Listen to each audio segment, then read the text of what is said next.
The Man Who Couldn't Forget, a medical mystery. In the early 1950s, a young man named Henry Molaison began having severe, debilitating epileptic seizures.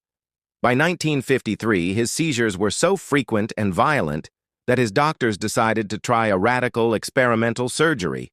The operation neurosurgeon Dr. William Beecher Scoville performed a bilateral medial temporal lobe resection on Henry, surgically removing tissue from deep within his brain, including most of a structure called the hippocampus on both sides.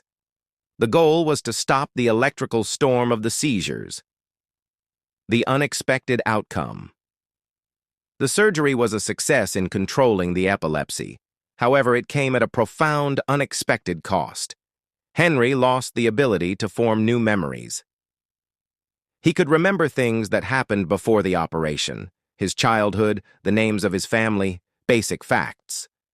This is called retrograde memory. But from the moment he woke up, he could not store new information for more than a minute or two. This is known as severe anterograde amnesia.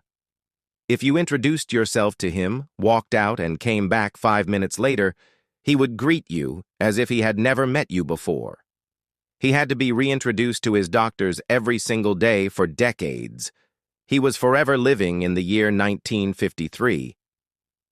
The legacy of H.M. Henry, known in medical literature as H.M. for patient confidentiality, spent the rest of his life participating in groundbreaking research with neuroscientists like Brenda Milner.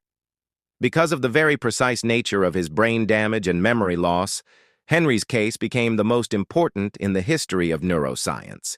His condition proved definitively that the hippocampus is the central factory for turning short-term memories into long-term ones. The brain uses different systems for different types of memory, e.g. skill learning versus fact learning. Even though he couldn't remember learning how to trace a star while looking at its reflection, his performance on the task improved each day.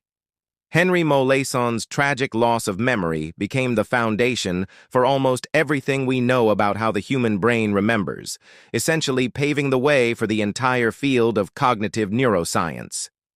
Would you like to hear another short story, perhaps about a different kind of medical discovery?